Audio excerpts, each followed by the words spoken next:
4 for the month of February. I'm Michael Perry, and I am pleased to be joined by National Master Okay. Hey there.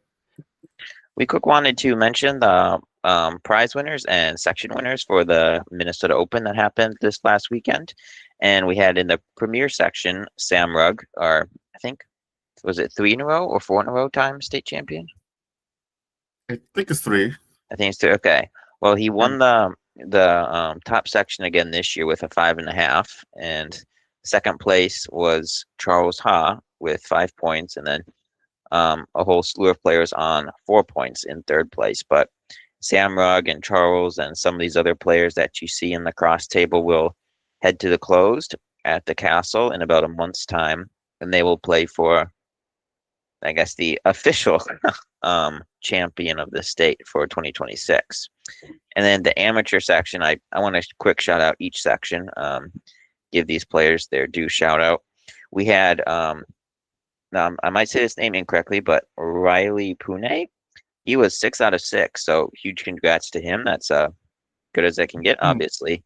And he went from 1820 to 2012. So it looks like, if I'm reading this correctly, it says -18. So I do believe he's a provisional player, or at least he's getting to that point where he's finally out of most of those games. But yeah, still mostly provisional, but congrats to him, and we are sure he will continue to improve. And then in the reserve section, we had a big tie for first with 5 points between Charlie Dahl, Franklin Bricino, Steven Peters, and Alex Musselman. So congrats to those 4 guys. And then in the sophomore, by the way, Alex Musselman, shout out from the Twin Ports area. Oh, yeah. No, he had a good tournament. Yeah. And then sophomore, we had Matthew White and Noah Somerville, also with 5 points. Those guys were the sole players on 5. In the bantam, we had Malik Snyder also finishing with a perfect score of 6. Congrats to him, and he gained a couple hundred points. And then last but not least, in the novice section, we had Gray Keenan going from unrated to 1,075 and getting 5.5 points out of 6. So very impressive there. So yeah, congrats to all our winners at the Minnesota Open, and at least for the top 3 sections, we'll be seeing them at the closed if they can make it in about a month's time. And yeah, I think that's it for announcements. And wait, I actually do want to mention, since we were not here last week, I should quick mention the general results. So just in case someone wants to know where the standings are at, we have the Open is Eric Gollin and Brendan Foote are tied for first with 2.5 out of 3. And then for the Premier, it's Jordan Tim and Kyler Weatherspoon, also 2.5 out of 3. And they've already played each other, so we're getting some different matchups today. But still a mostly open field, and yeah, only 4 rounds this month. But that being said, I'll hand it over to OK. All right. Well, let's get into them. So on board 1, we have Eddie Wasserman picking on Jordan Tim. First time they've played against each other, I'm sure. Of course not. They've played a zillion times. And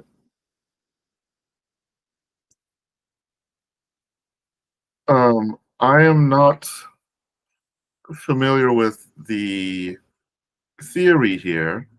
It seems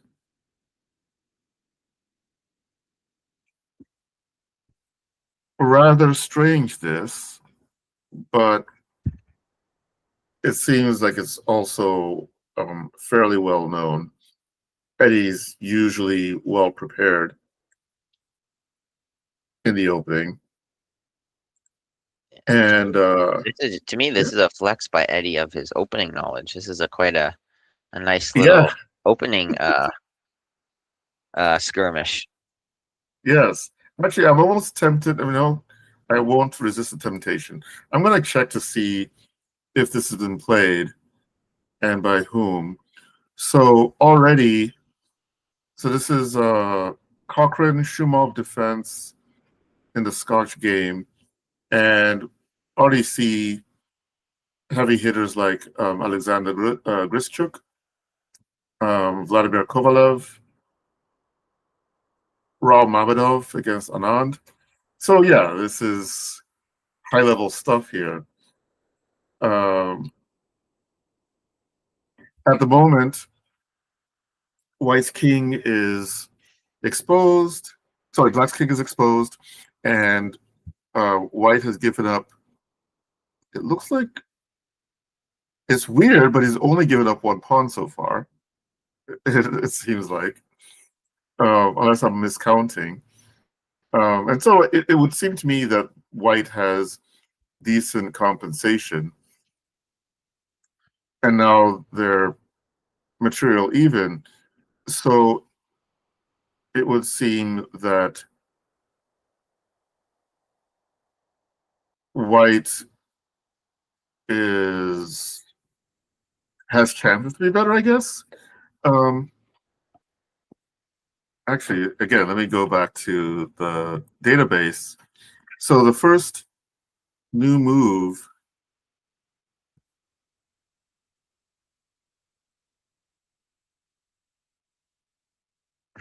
is Queen E7. They were Queen following E7 is the first. closely until Queen E7, and then it dropped off the face of the earth. Yes. And already it seems as if Eddie might have taken a wrong turn somewhere, because already after Bishop F4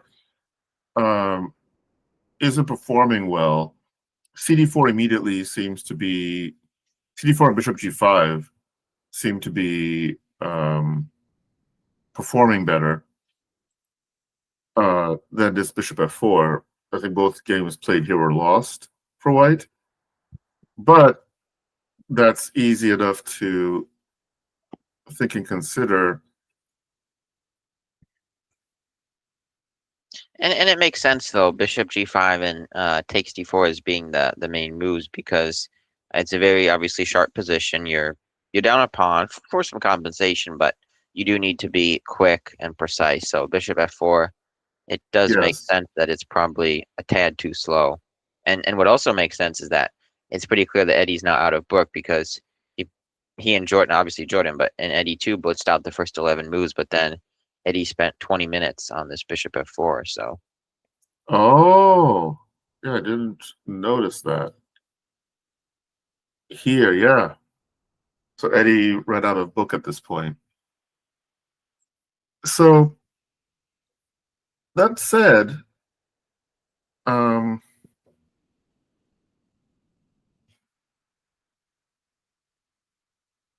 weirdly, if my arithmetic is correct, White is a pawn up now.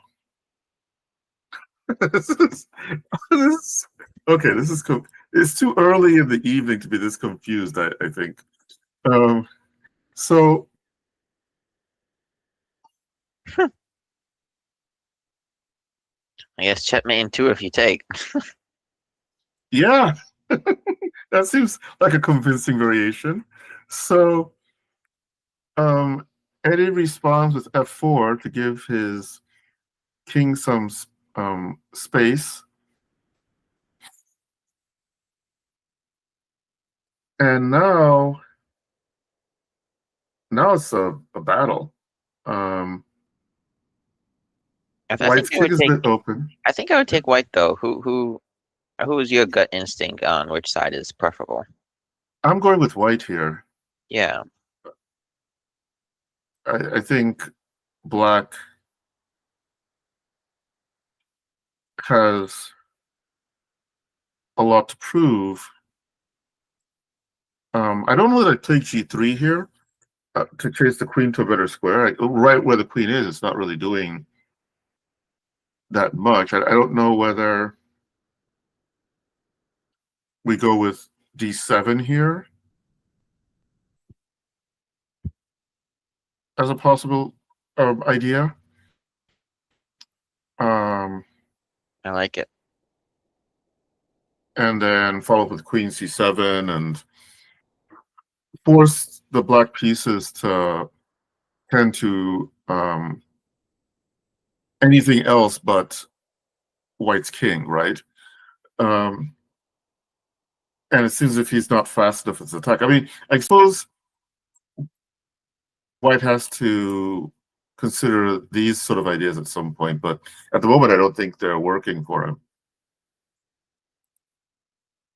Yeah, I feel like G3 only makes sense if you're worried about like rookie 1, but Yes.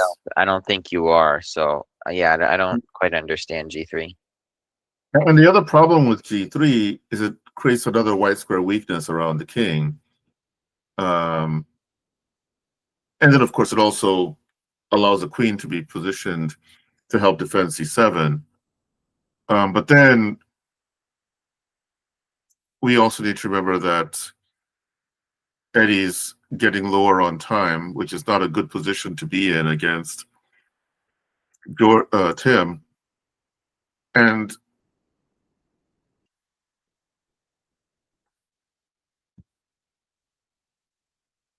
wow, that liquidated quickly. So now what's going on?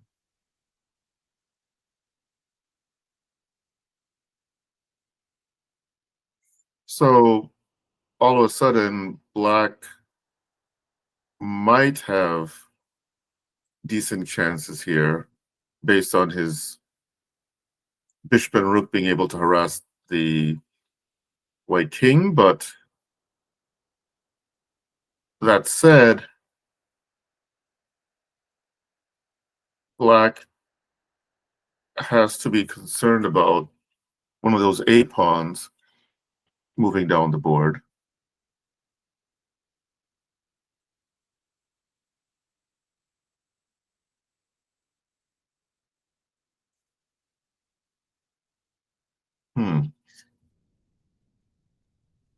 Yeah, that seemed inaccurate. All right, I'm already going to call this as a win for Jordan. I think. I mean, objectively, the position is better, much better for Black, but also with the time situation.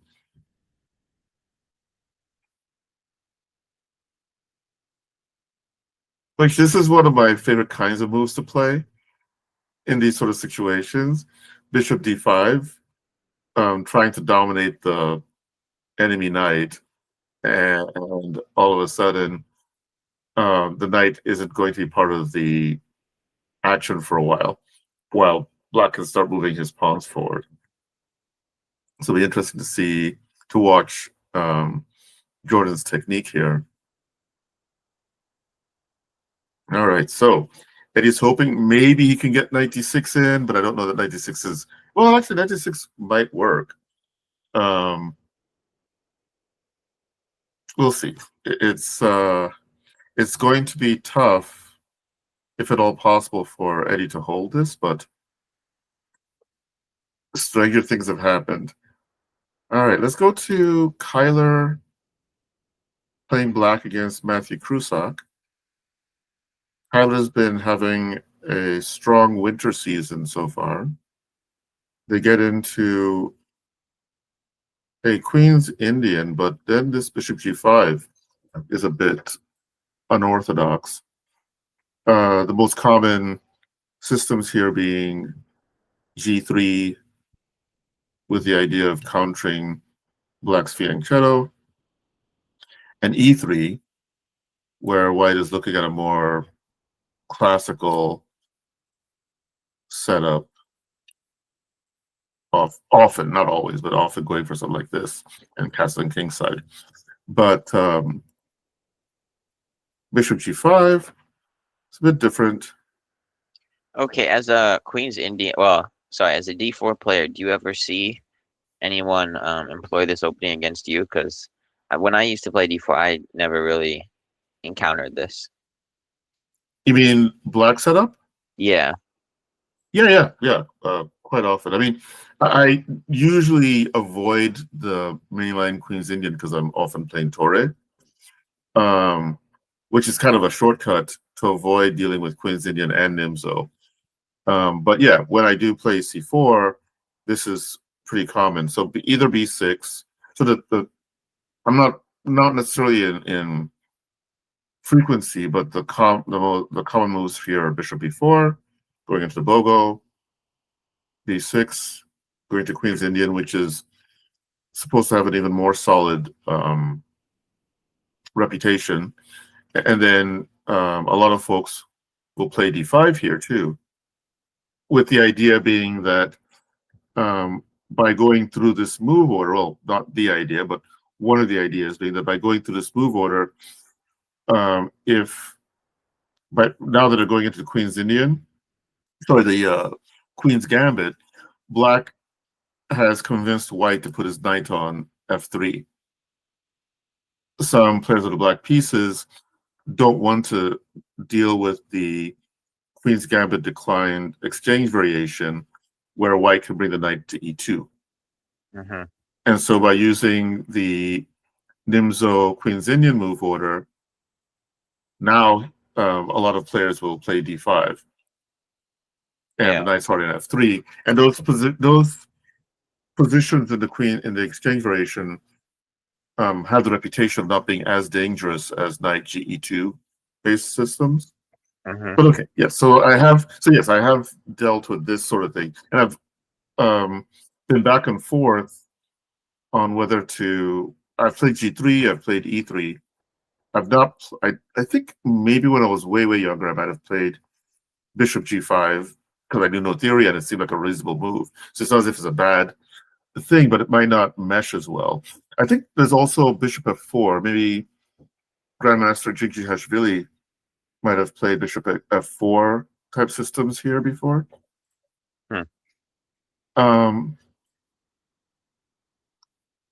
But yeah, that's one of the things that White has to deal with in these sort of positions is getting that bishop exchange off really quickly. And Tyler's played really sharply, and I think he's on the verge of equalizing here. There should be a name for this, and maybe there is, but I don't think there is. When one side, I don't think it matters which side, but they get their fianchetto bishop on the long diagonal, and then they can place their knight. For Black, it's e4. For White, it's e5 on that same diagonal, and it's protected by that bishop. Like, there should be, there's something aesthetically pleasing about it, and it shows that I don't know that the long diagonal is still open, and that something has gone their way. I don't know. I just feel like that's always when you can play like bishop b7 and knight e4. It's something's kind of gone right. Yes. Yeah, that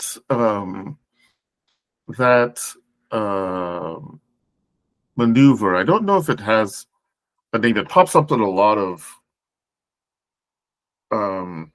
d4 openings as a very effective equalizing maneuver. And Black is saying, yeah, I guess you're centered on the dark squares. I'm going to control the light squares in the center, and you can't do anything about it, type of thing. So now we have Black setting up a small center, and maybe the plan is going to be to follow up with either c5 or d5. Sorry, c5 or e5 to get control over the dark squares in the center, which is also a common idea. Bishop d3 is played, and knight d7, and now e4. And it makes sense, but White has to be careful. His king is still in the center, and that might decrease his chances of fighting back if Black decides to start attacking the center. Of course, Black's king is in the center too, but his king situation is a little less airy. And one of the things about Black's idea in general is he's using his pawns to control squares that his dark square bishop would have helped control. And now by White playing e4, d4 is lacking protection, pawn protection.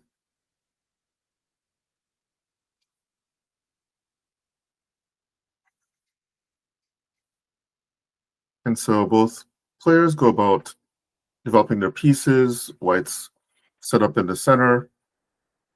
brought his rooks to the files, and black plays an interesting and good move, forcing white to make a decision regarding the pawn center. Play d5, closing things up, and then black shifts play to the wings, or exchange, but then leave the d4 square more easily exploitable. So white plays d5, and black is now going to reposition his knight. Notice both of these squares would be nice to get to, and white will have to make some sort of concession to keep black out of those squares, like g3, which does protect f4 and h4, but weakens h3 and f3, which Kyler immediately puts his finger on.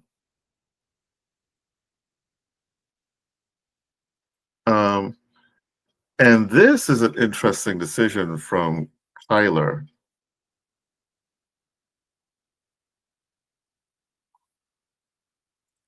Exchanging off the bishop for the knight, because you'd think, well, yeah, I want to keep my bishop there, but he actually has a concrete idea in mind.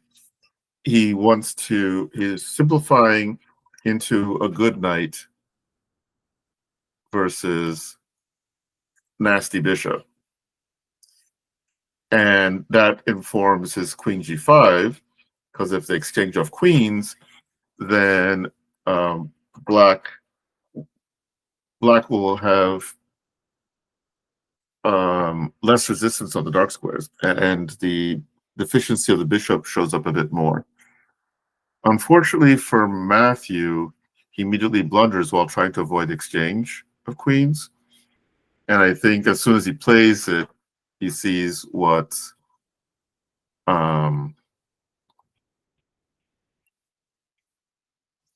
is going to play and decides to just resign. Which actually I didn't realize that it's actually forking not just a king and queen, but also the bishop. Of course, the bishop is not the real aim of that. But yeah, that the game didn't need to end as quickly. Let's just put it that way. Yeah, it's unfortunate because that would have been an interesting end game to look at if he wouldn't have blundered that. Because I mean, it's obviously better for black after they trade queens, but it's it could very well still be holdable. Besides the deficiency of a worse minor piece, there's no notable other weakness, and they always say you need to have two weaknesses at least to win a game. So yeah, would have been interesting, but I think Kyler played pretty smoothly the whole game. Yes. Yeah, Kyler's game was very logical and smooth.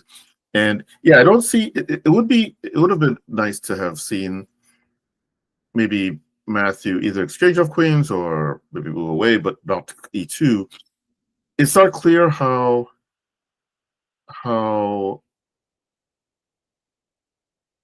black opens up the position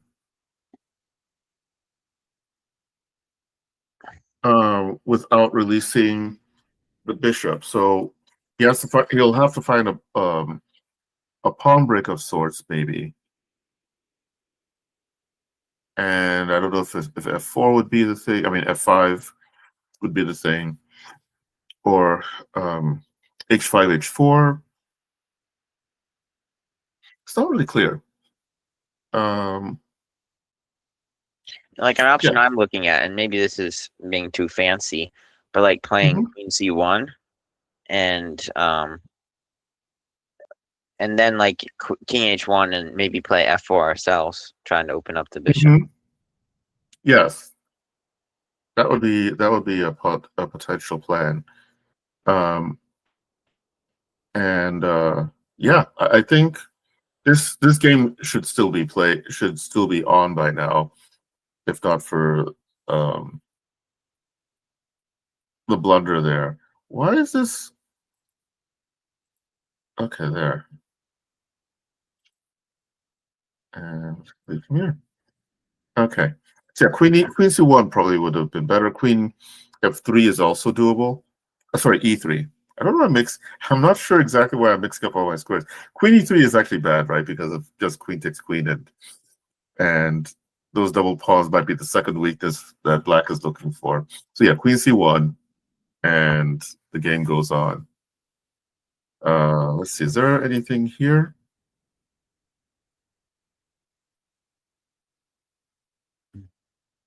Jordan was playing, he'd probably play queen g4.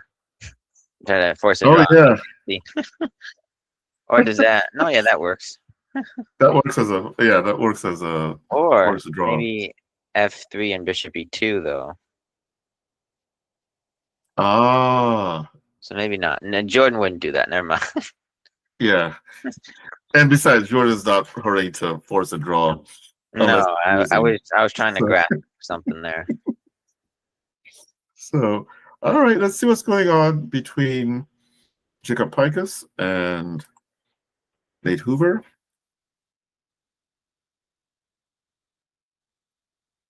So a ready closed, which transposes into the Tarash defense from Nathan, which is one of his favorites. So far, so normal. And I've always felt sort of ways dealing with the C4 type of system from black. It's as if I can't ever fully wrap my mind around how to play against it. B3 is the right direction. And then the question comes: is white going to try and play for E4 now, or which then threatens him with his own threatens the situation with his own IQP. Here, we have just a couple of master games in the database, with white winning one game, black winning the other, and bishop f5 is a more common approach. Bishop e6, not so much. And here we have knight e5, which is played in the game. So Jacob is showing he knows what time it is. And queen d3. So at the moment here, how do you assess this? Yeah, it's a good question. I slightly prefer white. I don't know. For some reason, yeah, it is an interesting position. It's a structure I'm not as familiar with. So it takes more of a moment to grasp. A move or two back, I did like knight e4 for black instead of, I believe he played bishop e6. Yeah, So like knight e4 here? yeah, because if white takes, I believe they blunder their d4 pawn. Yes. And if they don't take, well, now the difference from the game is that we got our knight to e4 and your bishop's cut off. Whereas in the game, white got their knight to e5 and their bishop was then looking at both d5 and e4, and black wouldn't even have this option. But if they play it right away, then I don't know, maybe it's slightly preferable. Yeah, that seems like a valid thing. Is knight b5 working here? There's no Yeah, real threat, though. I was just looking at that. It'd be slightly annoying, but we probably just develop our bishop. To Yeah, probably. g4? Yeah, f4 or f5 or g4. Yeah. So f5 and maybe f5 because then f3 forks are always in the air. Yes. So now maybe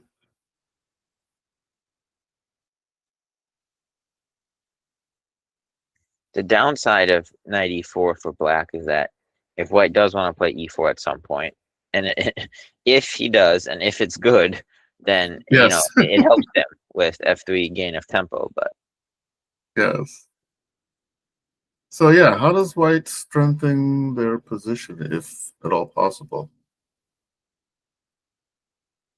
yeah, it always seems like you have to move that f3 knight. Yeah, maybe e4. So maybe 95. Yeah, this could get very tactical though, because then I'm seeing lines where black plays g5 here and gets aggressive, and if white moves their bishop away, then that's not looking too good. White has to end up taking on e5 with their pawn, and I don't know, it just doesn't look nice to me. And if they try to take on c6 first, then both their minor pieces are hit. So yeah, this looks a Yeah, little dodgy for white. yeah. I think 94 probably needed to be looked at because yeah, this moment it seems perfectly timed. This 94 because 95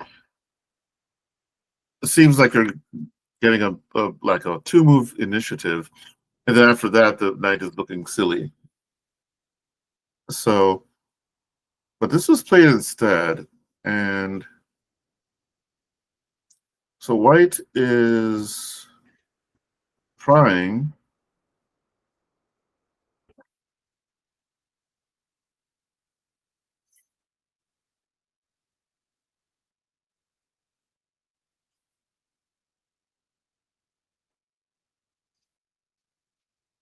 And this position is why I don't like playing against the Tarrasch when the person playing the Tarrasch knows what they're doing. Hmm. I mean, after all of that, all of a sudden, bam, white is losing a pawn for no compensation. And it's one of those. So you start off with, okay, the Tarrasch, black is going to end up with this isolated pawn, and um, so white with his bishop on g2 facing that pawn should give him some advantage. But the c4 based systems are so different because black's isolated pawn on d5 isn't on a half open file, right? So in positions where, like here, knight c3 0-0, and then white plays d takes c5. In these sort of positions, there's actually frontal pressure, pressure from here, pressure from here. But in the c4 based systems, the isolated pawn doesn't look that bad because this guy's still in the way. And black's pieces still get active positions, right? It's hard for me to tell exactly where Jacob went wrong here. Maybe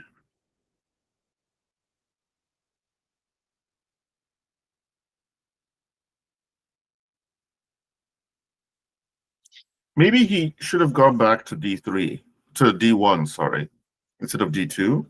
I was thinking the same thing. D2 seems slightly off. Yeah. Besides inviting knight e4 by playing to queen d2, but this allows him to challenge the c file a little bit better. So, for example, now if he goes for the maneuver he tried in the game, Nathan, then after this, we can play here, and we're still keeping control of c2 and maybe be able to get our knight back to a better position. I mean, maybe like knight b2, knight d3 or something. Because the way this sequence went, it seems as if once he exchanged off these, there's like nothing happening. I suppose, you know what? Maybe he can. No, that's sad. I was saying, okay, maybe white's able to make this work, but it just so happens that the bishop on b3 is defending d5. So it's not just a pawn down for nothing if he had tried going for this.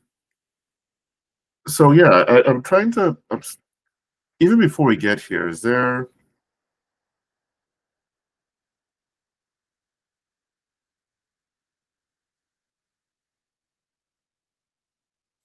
Maybe queen takes b3 is a thing here too. Yeah. Yeah. I mean, it seems kind of silly, No, but we are putting some I pressure was on the b chuckling file. because to me it's super obvious. I mean, you're developing your queen, and in a way with tempo because you're threatening bishop f6 in a way. So, and maybe Yes. threatening is too strong a word because then you might lose your d4 pawn. But yeah, queen b3 it definitely is an option. Yeah. Yeah, queen takes b3, I think, puts more pressure on black's position. And so he's not as free to just develop his pieces where he wants them to be. So for example, as you mentioned, bishop takes f6 is a potential threat. And then you can bring your rooks to the D and C files, maybe. And yeah, this just seems to have a bit more oomph to it. And black has to either consider sacking the B pawn to get his bishop developed or spend a move or two to make that work. So then white, I think, has a little bit more pull. So maybe that's something that Jacob might want to investigate when he's going over the game. And I also think, yeah, knight a5, knight c4 for black isn't as good as it looks in that position because, Yes. first of all, I mean, knight e5 will disrupt that knight, and it's kind of a move white wants to play anyways. And there's Yes. always somewhat tactics where we break off the defender of that knight on the d5 pawn. Mm-hmm. So yeah, I think that was the only thing that looked good for black with white's queen on b3. But yeah. Yeah. And then after bishop f4 and bishop e6, yeah, maybe knight e5 is too early. It's not clear because it's kind of hard to come up with what the plan would be. Oh, this is another point. If you're going to exchange on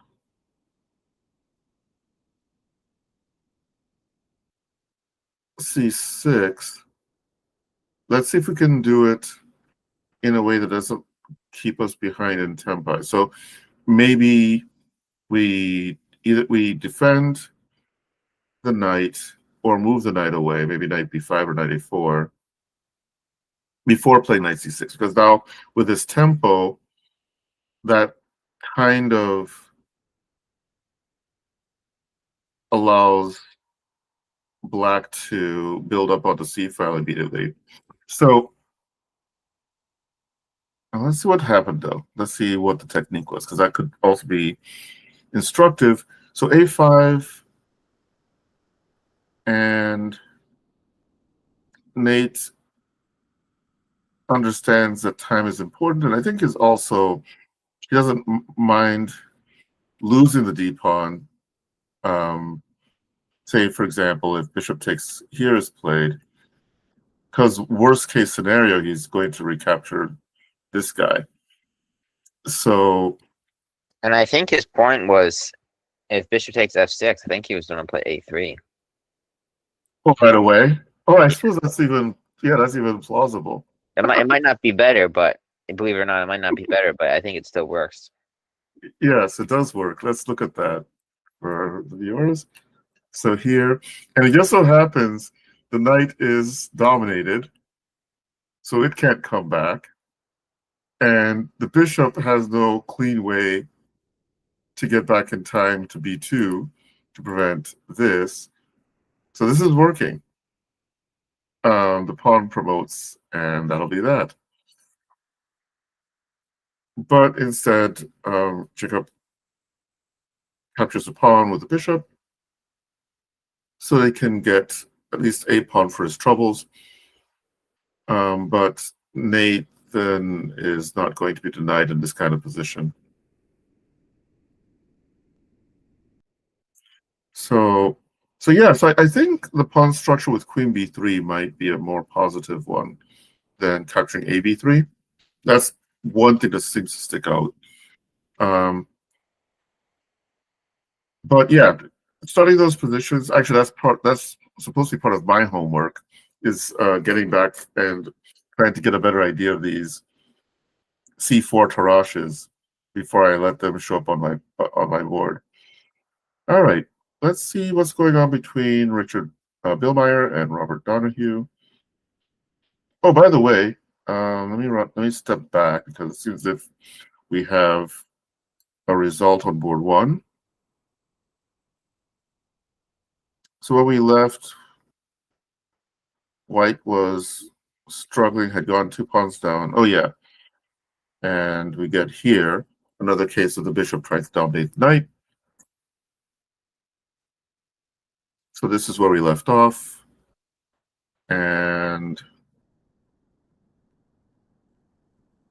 yeah, I think this one really wasn't in doubt.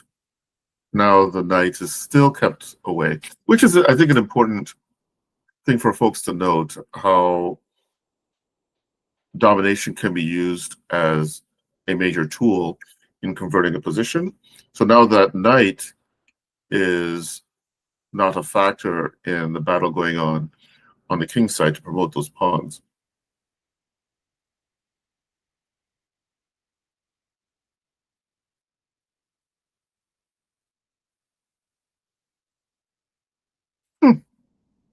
Eddie's mean.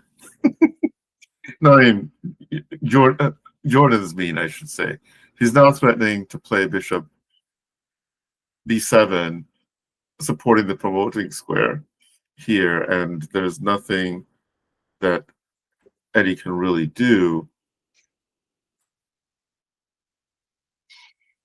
So for the second move, I should also notice, I should make note that Jordan is taking advantage of the overworked piece motif.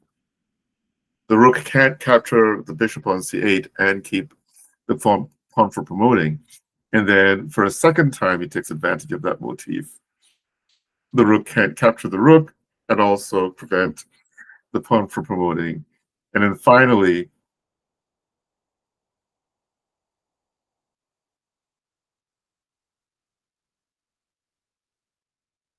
oh man, that's just dirty. That's just dirty.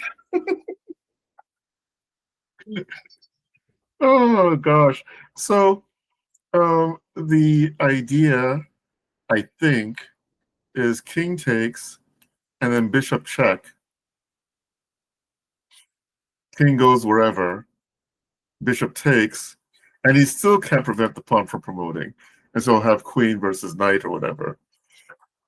Well, that was in fact, I won't even get quick to queen versus knight because there's no way to capture the bishop on f1. So that was a hard game to understand in the opening because of the theory and the sharpness. And it seemed like Eddie was actually he came out of the opening better, I think, and in the early middle game seemed to be doing better, but then probably as a result of his time situation, lost control. I think after this point here, he's doing well. G3 wasn't losing, but also didn't seem the best. And I'm not sure, because he spent like 8 minutes on queen a3. I don't know why queen a3, why he considered queen a3 good there. An option, just looking at this position, that I kind of like is, because it does seem like you need to get your queen back in the game. It's a very spicy position, and your queen seems slightly offsides. Because even though you can take on c7 with your pawn, or maybe you can play d7, your queen still feels a little offsides. But I think maybe queen b7, getting your queen back from that diagonal, and then you have ideas of rook takes f5, and it's interesting. Yes, I prefer this. I think this is a bit more to the point. I suppose a possible line might be bishop here, rook here, queen here. I didn't even need to think we go for this. I think rook f df1 after bishop g4.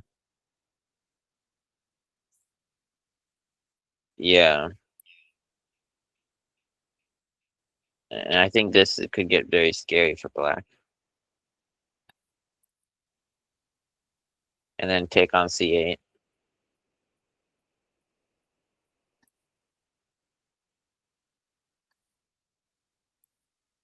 Oh, or are we getting checkmate? Never mind.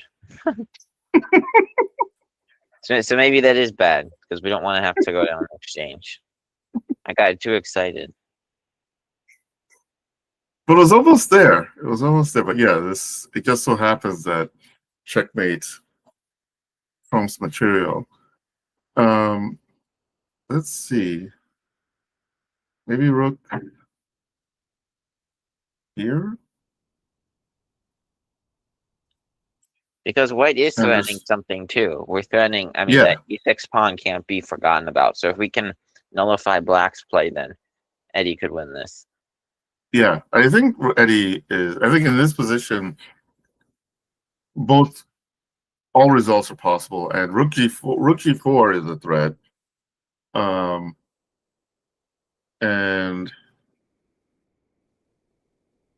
yeah, this might be a better way. Queen a3. I wasn't sure about that one, but okay. After queen a3, which is funny because queen a3 almost traps the queen, but then even here, I don't think this desperado rook f4 was necessary. Maybe queen b3 here. Another thing, maybe I'm getting too off the rails here, but what if we play rook takes f5 here? Rook takes f5. Okay. Or maybe this is too. No. Maybe I miscalculated because if rook takes a3, we're moved too short with our pawn. But I thought I saw a line Yes. where our pawn is crashing through. Yeah, maybe queen a3 isn't so good. Yeah, queen b3 might be another thing that might have held body and soul together, maybe. But okay, well, another good win for Jordan, and well, we have another result in the game between Richard Billmeyer and Robert Donahue. So French responded to with the Staunton Gambit, not the most common bird. And this is definitely not stereotyped. Look at those nice Wow. white squares. Robert is in the house. He's back. So e takes f5. I don't know. Maybe e takes d5. Yeah. But yeah, don't help him develop his bishop that easily. Well, I guess maybe he has a plan behind it.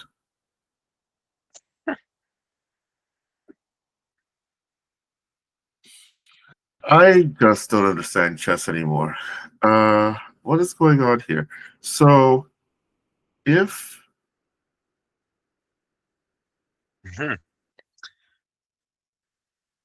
He respects Robert's tactics, whether he has to show me what's going on here. yeah, whether they're there or not, he respects it. Let's see what's going on here. So, is king? This is a crazy position, though. So, is king d2 losing? Losing. I would agree with you that I don't understand chess if it is. Yeah, this seems like it might. That I mean, it's not comfortable for a few moves, but a piece is a piece. It has to be white. Black has to have more than just a couple of checks to justify giving it up. Um, and at the very least, maybe pawn takes pawn is another idea. But okay, queen e2 is played. And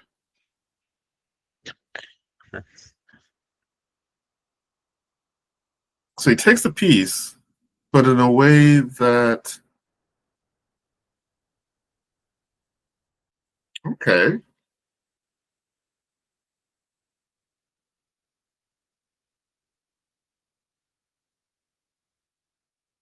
I dare say maybe that might not have been needed.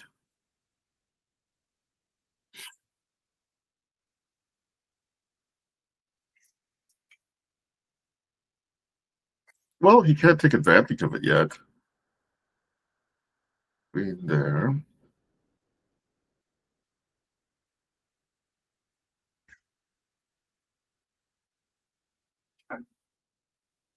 Robert's going to get away with this, isn't he? I think so. So, now, I guess rook e8 is coming next. Wow. This is so Robert in prioritizing development and activity seems to have gotten back into the game. I mean, eight. Not like I understand Robert's moves, but H5 seems way too slow. H5, you said, or A5? Sorry, A5 seems way too slow. Yeah, A5 seems a bit slow. I don't know whether A3 might have been an interesting approach. So the king can so you're creating a probably hold on A2 for the king to get to at some moment, but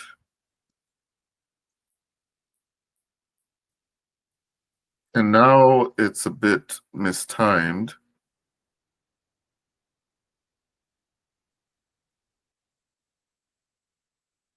What in this?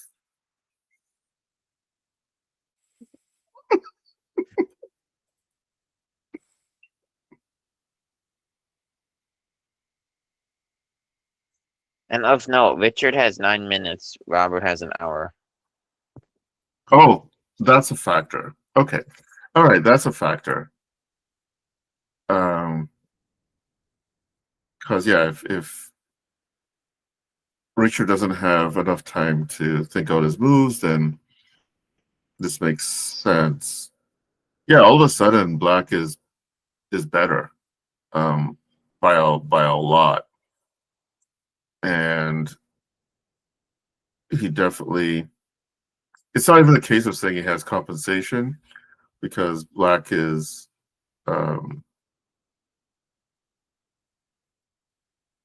not even material down at this point, right? Yeah, they're equal pawns and stuff. So one question comes here.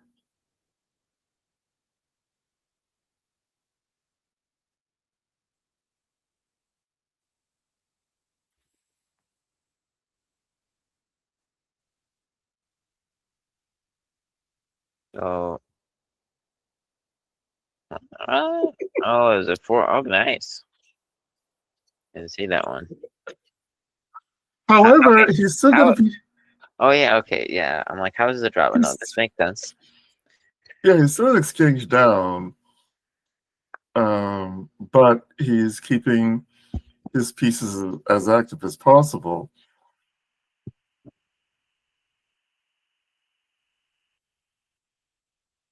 Oh, Richard. I think you prioritize taking C7. Yeah. Oh, no, because it's 96. This Robert guy is just demonic. So, okay, if he takes here, There's 96. And oh well, let's see what's going on here. Yeah, that should be enough to hold. Maybe even better than hold. So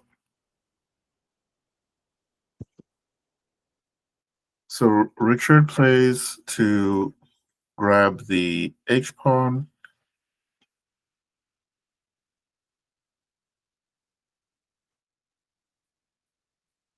Now he takes the C pawn.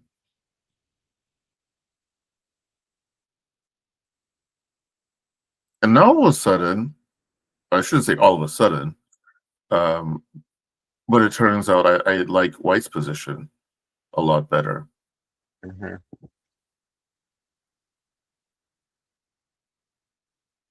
No. How did this game end in a draw? Yeah. That was not necessary. Oh, I suppose he wants to hold on to his C pawn. Got it.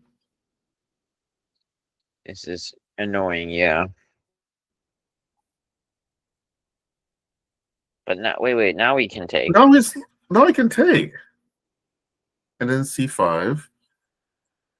So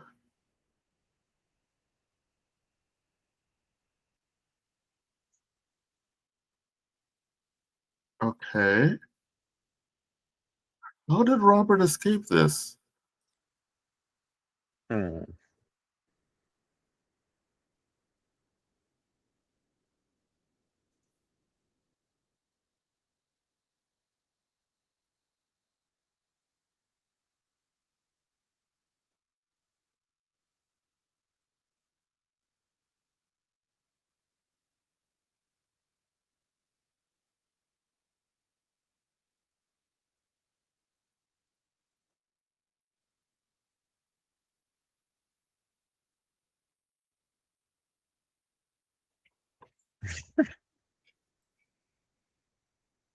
That's how. Huh? I said that's how. Yeah, that's how. So it's important, Richard understood that he had to keep Robert's king out of the action. But by playing by playing his king to d4, he actually helped create a bridge for Robert's king to cross onto the d file. It's kind of like the reverse of in the Lucena position, where the attacking player is going to use his rook to create a bridge for his king, and here White used his king to help build a bridge for Black's king to get back in, and yeah, now it's A bridge that uh, destructs, not constructs. yes, exactly. So not a good So bridge. well, it's a good bridge if you're a double agent or something, right? So no, that's yeah. So that Richard should have won that one, all things being equal. But Robert did his job and created as much resistance as possible and managed to eke out a draw. Let's see what's going on. Oh, we have a number of other games to go, so I'll go maybe a bit. I'll try and be slightly less verbose. So we have Jeremy Kyler versus Kevin Landman. And we start off with an English, which is tending towards a King's Indian, which is now a King's Indian, with Bishop F4, which I think this is another Bishop F4 thing that Grandmaster Jingji Hashvili might have suggested some years ago.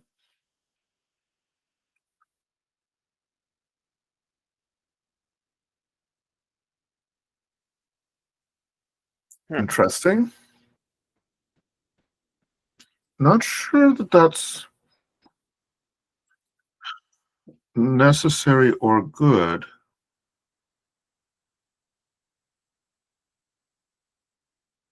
Today is a 94 day. Yeah, it really is. Interesting how each Thursday there seems to be a different theme. Yes. Today is definitely a 94 day.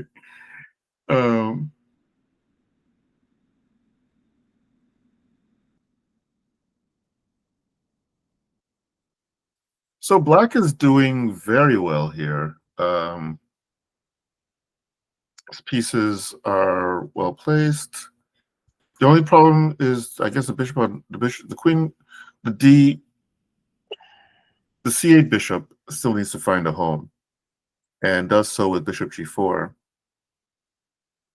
which suggests to white to escape to d2. And now rook 88, and I think black has come out of the opening a bit better. Not better enough to be winning, but his pieces just seem to are coordinating better with each other.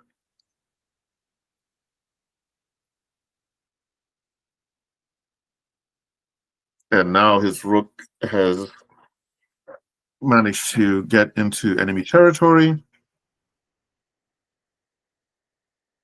There was an argument in favor of bishop c4. That argument would fall flat. So it's a trap. I didn't know you were a Star Wars fan. Okay. I pick up a few anecdotes here and there, I suppose. A few lines here and there.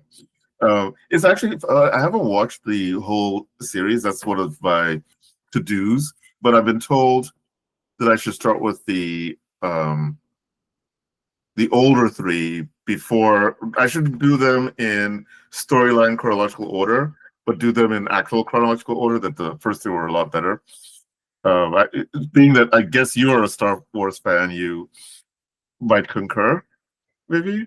I agree with the statement. You should start with the first three that came out chronologically. I disagree with the statement that the first three are better. Oh, okay. You should start with like was it 1979? The New Hope, the first movie that came out. Okay. But I do like the early 2000s movies better. Oh, okay. All right. Thanks. I'll keep that in mind. I think actually, at some point, I think I actually got all 6 of the movies. Well, the first 6 anyway. I guess it was after that. But yeah, that's knight bishop c4 would be a bad idea in that situation.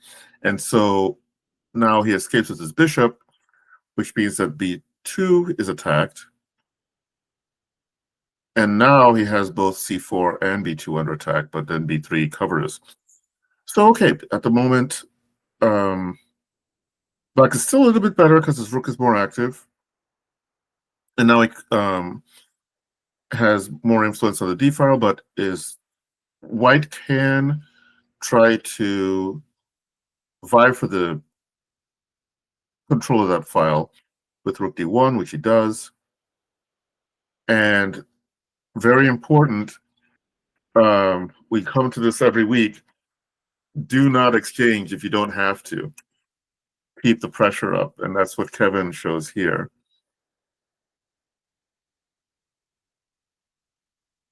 And comes back, and it's important that white not only has these dark square weaknesses, he also doesn't have a bishop to help defend those weaknesses. And black has both bishops.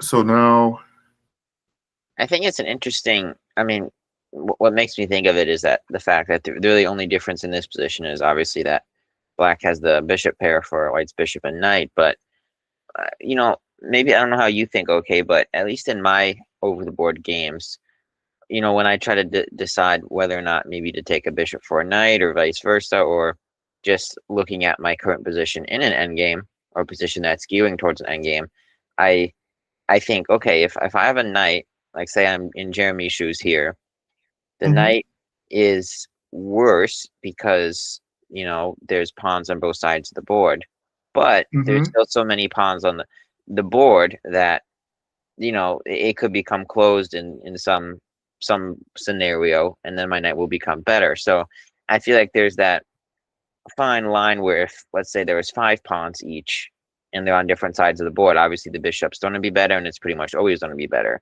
But if there's 7 pawns each, like in this position, the bishop's probably slightly better for now, especially in this position, but there's a chance for it to change. So I always think that's an interesting note. Yes. Yeah, it's obviously chess can't be played completely rules based because there's so many exceptions to said rules, and the fact that the pawns are still fluid definitely is in the favor of the bishops. Fluid is maybe it's not the most accurate word. Maybe the Prone to pawns haven't change. lost their huh? I said prone to change. Yes, yes, yes. There's the pawns still exhibit sufficient entropy. How about that? I like it. I like it. It's like a biology stream or something. Yes. So and because of that, Black does the correct thing. So one of the techniques is do your best not to allow the knight to have a steady home and limit where it can go to. In this position, Black is using their pawns to keep the knight at bay, but not getting anything fixed. And so now he does make a committal move, c5, but in this situation, it's going to be very difficult to see how the knight gets to d5. Meanwhile, he's fixing White's queenside pawns on light squares, a situation that very much disturbs the mental health of the bishop on c2. So this is coming close to a clinic now by Kevin. So then Jeremy does something good. He's trying to find some way to get the pawn structure fixed, hopefully in a way that allows his bishop to breathe more.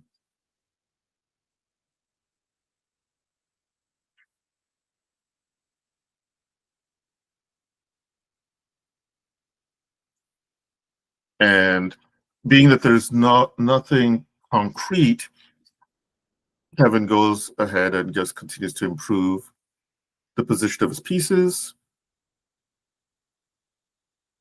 And that's an in that, and this is hard. It's really tough to defend these sort of positions. Because there's so many pawns and the bishops are so flexible, something is dropping, and in this case, he loses a pawn. Now that's a bit interesting. Let's see how this works. So he gave back the pawn.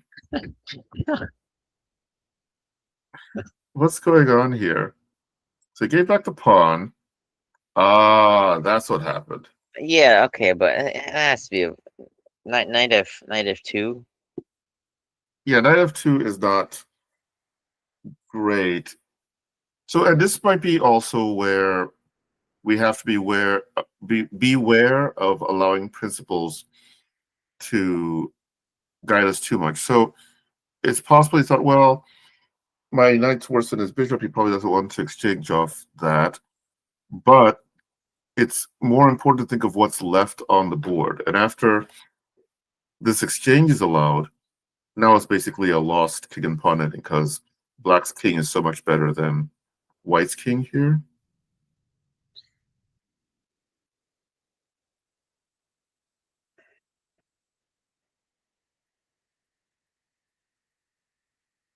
And you could quibble about how he goes about doing it, but there's no quibbling about the results. This is just winning. And oh, this is one other small trick or tip to consider for endgames. So with the pawns, when you have pawns like this, there's a situation that showed up in this game just a few moves later called trebuchet, which is where you have the pawns one in front of the other, and the kings standing next to them, and it creates a mutual zugzwang. Now, this isn't exactly the most ideal trebuchet, but the principle is still the same. Whoever can get there, whoever can make contact with the enemy pawn first tends to win in these situations. And so black gets there first, white defends, and then black keeps in touch with it. Now, the more ideal trebuchet situation would be with this pawn, with the king on this square, and having that dance happen. So if we took the b6 pawn off and we had just a c5 versus c4, and one king getting to b4, the other king getting to d5 is the actually more pure trebuchet position. Anyway, that's a bit of a diversion. Kevin gets finishes the game very confidently. We have Stephen Heinisch and Aditya Kasharwani. And Aditya starts off with e4, goes into Gioco Piano, Gioco Pianissimo, I suppose.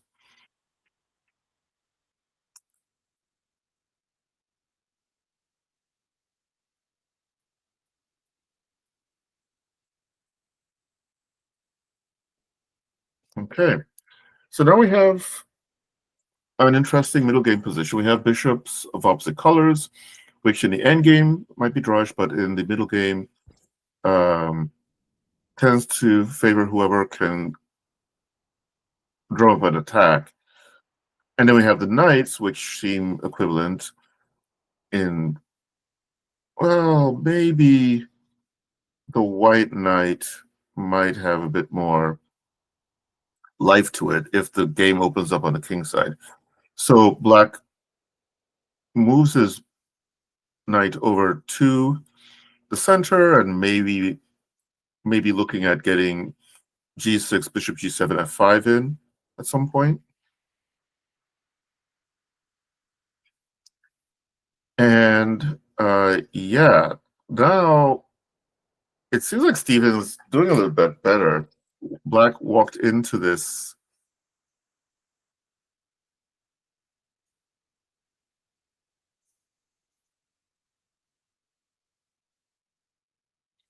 And I had to do a little digging on Aditya because I wasn't familiar with the name right off the bat, but he's a kid and he's 1155, so definitely scary. He could be 1555 after a couple tournaments, but yeah. So and then Stephen Heinich, I'm familiar with the name. More of an established player.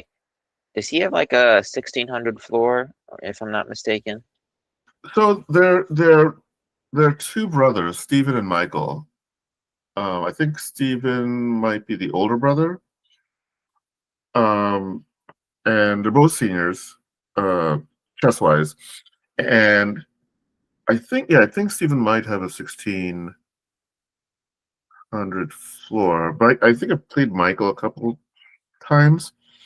And yeah, I'm not sure where the ratings are. Maybe you have access to that.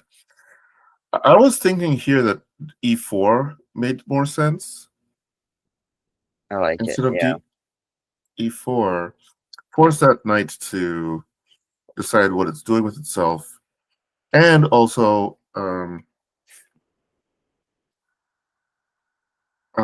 create a space advantage on the king side for black, which he might be able to turn into an attack at some point.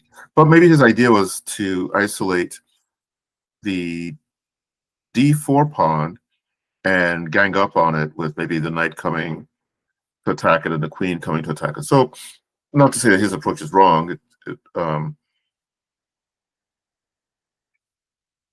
That is interesting. So he gives up his queen for two rooks. And I feel like you usually should. I bet there's a book out there an entire book just devoted to whether or not you should exchange the queen for two rooks. And if there's not, someone needs to write a book on that. But my general thinking is you should. Generally, I feel like the two rooks are preferable. First of all, I mean, it's an extra point in material, and you have the option of coordinating two powerful pieces. But yeah, I don't think this is an exception. I like it. But now you do lose that pawn. Yeah, that's the problem. You're losing a pawn or two, and you're getting one back at least. Yeah, I'm just looking at that D pawn. I don't know how greedy black can get. Yeah, the d pawn. Okay, the d pawn is already becoming a nuisance.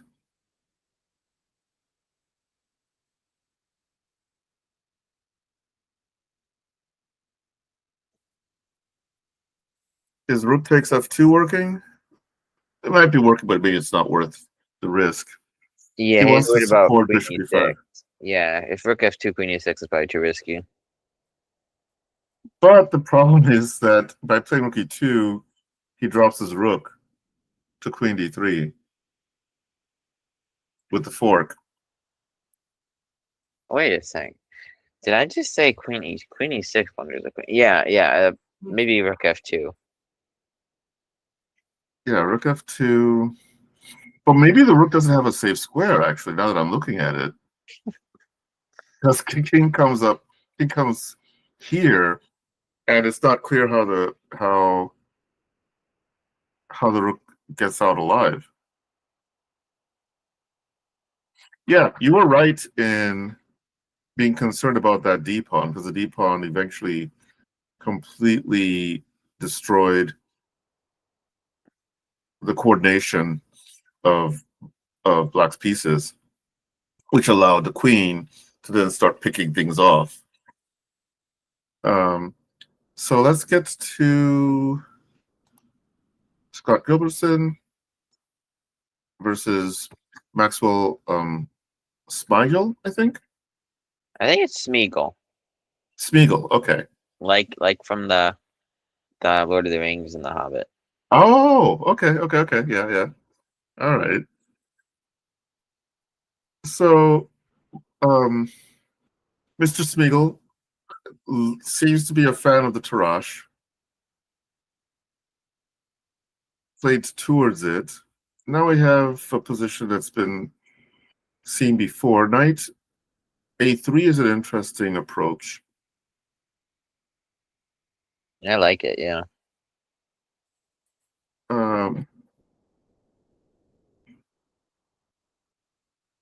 I I I love this game from Scott. I feel like this is everything I yeah, have done. And he's a solid player, but a few hundred points behind. But yeah, I think he's playing great. this is actually a very interesting, just smooth kind of game, yeah? Yeah, I'm not sure Um, about knight takes e6 as soon as I say that, but it has some benefits. yeah, well, it's not uncommon where white will capture on e6 with the idea of a quick e4. I don't know that it's working here, though. But it is to change the pawn structure and then rechange it. But as soon as maybe you play queen d3 first,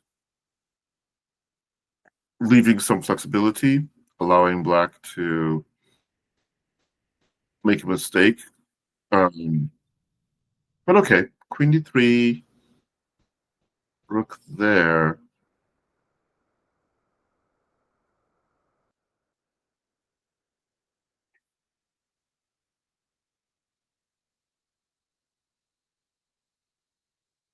Oh, so if queen takes, then bishop takes, and queen check, and black is in dire straits. Yeah, there is no such thing as a free lunch in chess. So,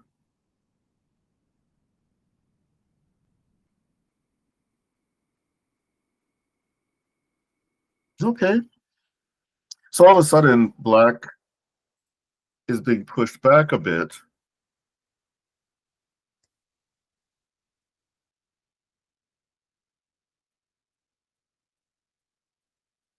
Maybe pushed back a lot. So this is a strange game in some ways. Black's pawn structure seem to have improved, but in the meantime, it's not improve the positioning of his pieces. And now, um,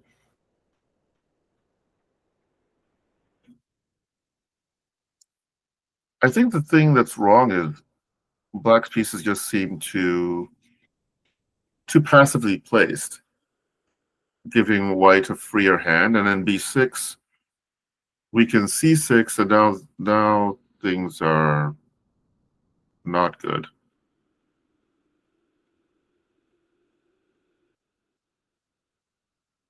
And now Scott goes back to playing smooth chess again. So things have Queen D4. I love it. You're attacking B6. You're attacking G4. Defending F2. Maxwell's trying a counterattack, but it shouldn't work.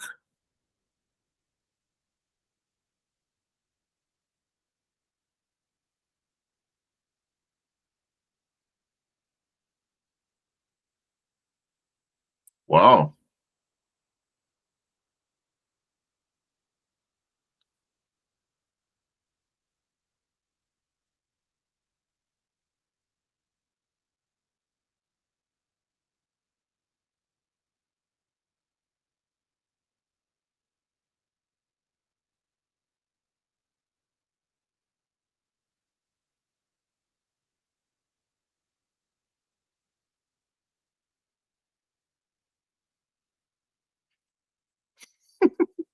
You know,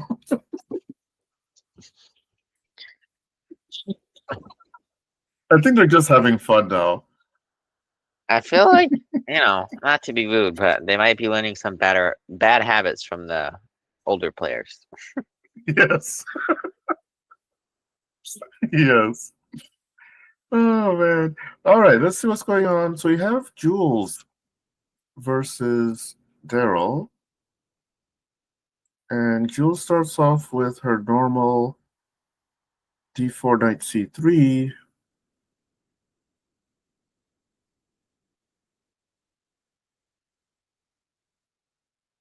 You know what? This seems familiar. So last weekend, her brother playing white against Dane Zagar. This position, I believe, came up on their board.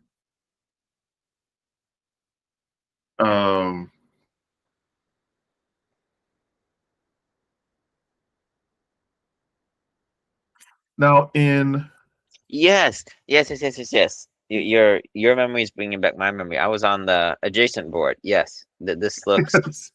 Yes, you're dead right. And it became a very, let's just say, tactical and crazy game. yeah, I believe Dane played A6 here. I think so. And then Maybe A4, yeah. and then A5, and this might have happened. No, this doesn't seem right. Because I know at some point, or maybe he did play A5. Maybe it was A5 he played. Because I remember at some point, Richard was able to take advantage of a pin for a move. Or maybe Dane was able to take advantage of a pin for a move. Anyway, whatever the case is, this position definitely occurred on that game. But okay, now we have a different situation.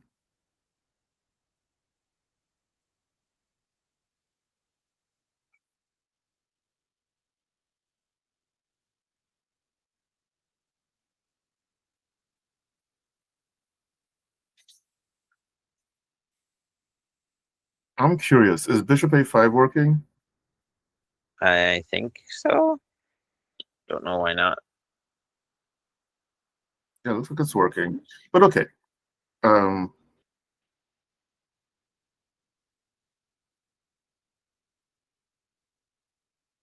Uh,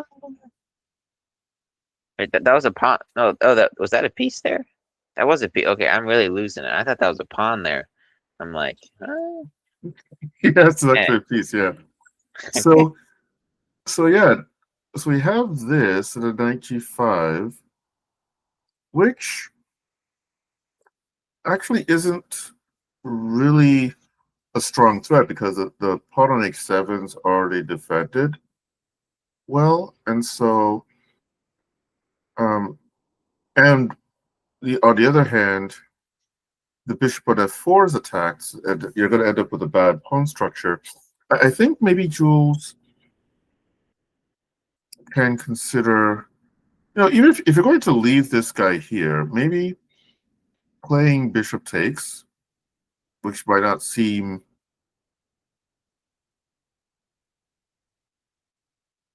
successfully sweet, playing there and there. And if you allow for this, the question now becomes, uh, can you hold all of those? But you also have complete control over e5 and c5. I suppose you could also consider playing here, here, and then capture here first, which is probably better, and yeah, then play here.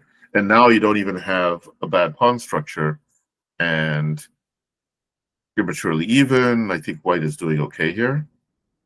yeah. This might have been knight g5. It's ambitious, but then there are all these other factors going on in the position that make it. So now she has a bad pawn structure, but is also behind materially. Hmm.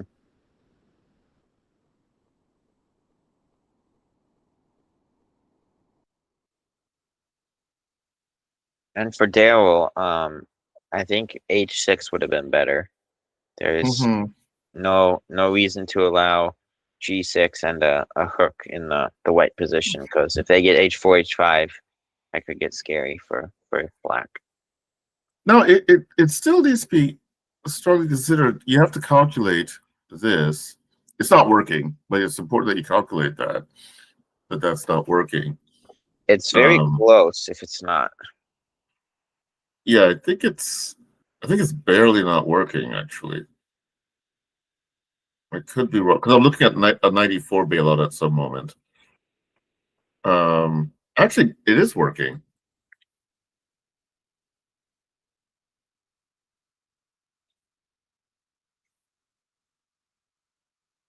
Uh, yeah, if takes on g5 and h takes g5,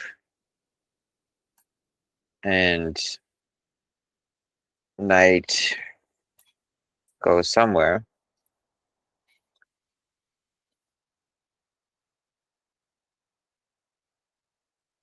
Yeah, maybe 94. Yeah, probably has to. Takes. We're down a piece, but we're about to checkmate black.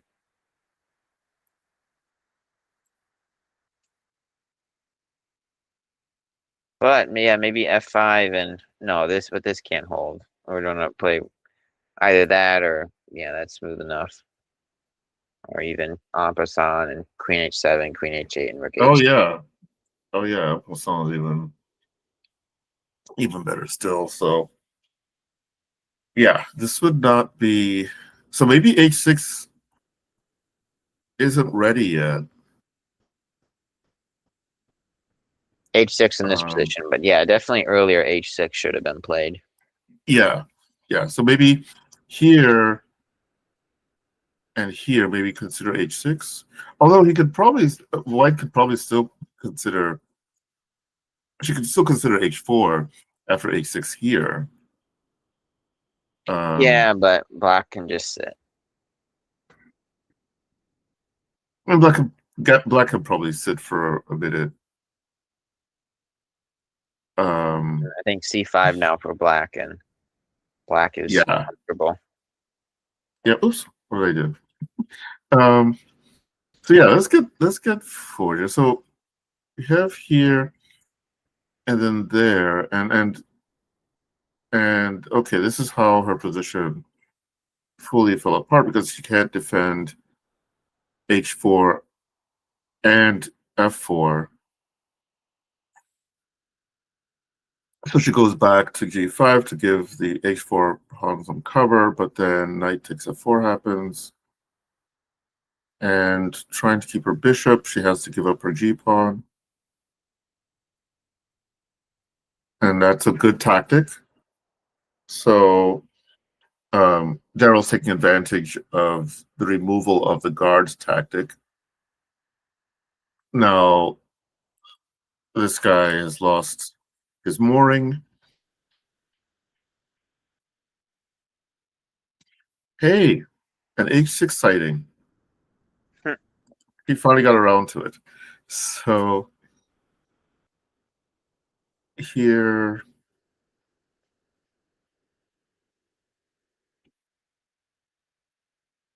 all right.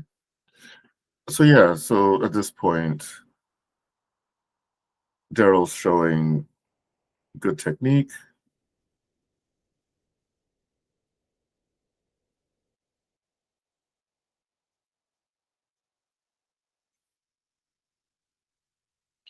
It's rare on move 37 in a rook endgame does black. Well, not anymore, but does black have all 8 pawns? Yeah, actually, that's true, right?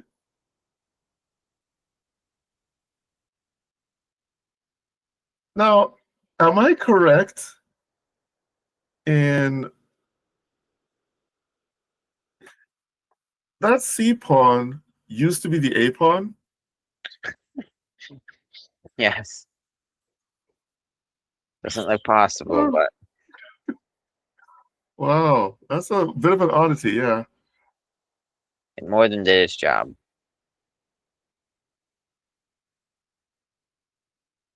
Okay, so Daryl converts fairly confidently here.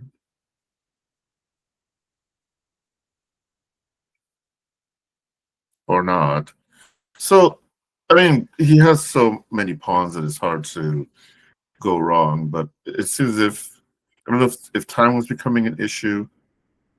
Because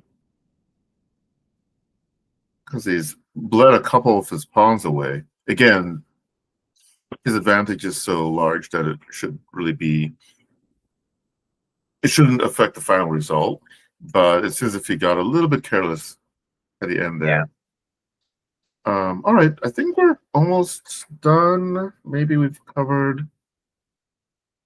Is there? I Oh, know. Michael. Yeah, Michael Hainich was an added game that Nate added.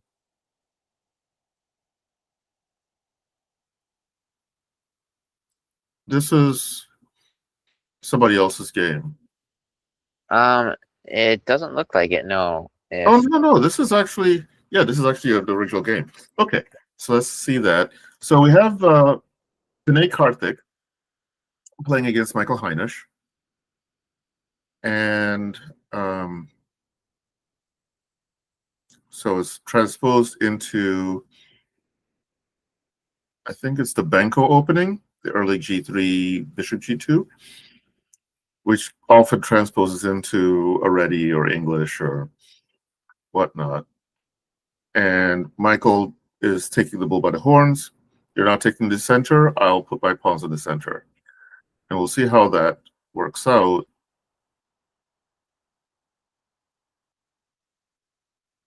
Wow! And all of a sudden, he's got a space advantage and a development advantage. It's not that often that black gets the double that quickly.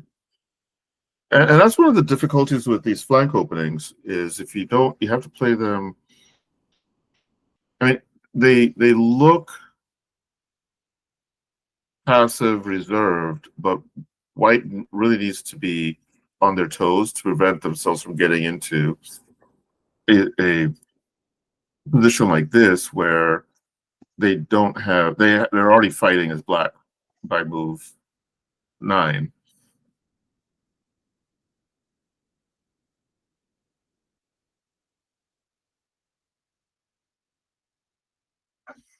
And now Michael adds the D pawn as another weakness in White's position.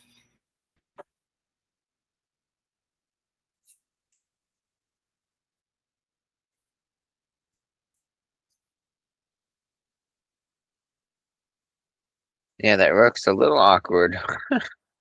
Yes, it is a little awkward, but it just so happens that Vinay can't take advantage of it. But he's trying. Because Bishop f3. Oh, but true, it blocks out White's rook. yes, that's the problem. That's one detail. If the rook were here, then Bishop d1 is trapping Michael's rook. But unfortunately, Vinay's rook is on f1. So now if he tries for Bishop d1, then rook c1 happens.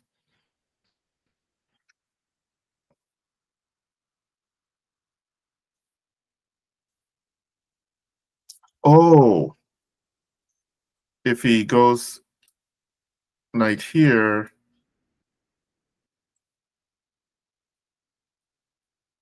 he probably doesn't want to deal with that. That or even Bishop b6. Yeah, a lot of trouble. Yeah. Oh, Bishop b6 is also a thing. So yes, this would be pretty sad. Hence, he tries to remove the bishop.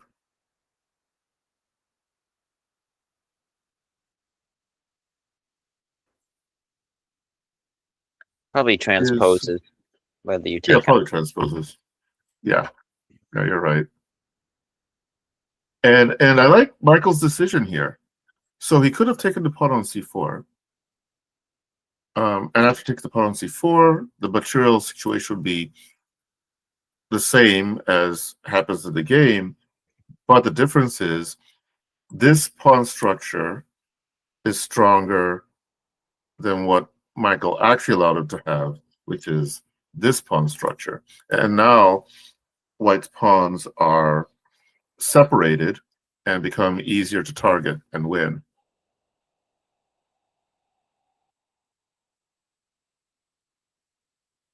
Yeah, I like that too.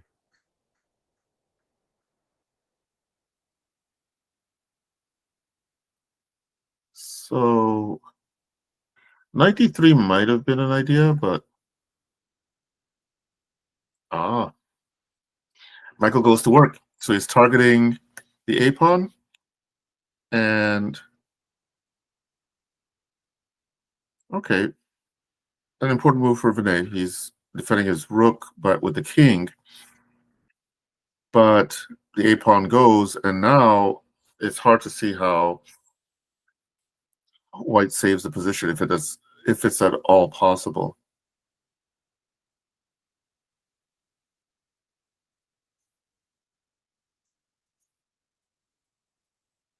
And now the knight is completely dominated. The only square he can go to that's, well, there are two squares, this and this. But there's going to be great difficulty. The knight is usually bad against the rook pawn in any case. Mm.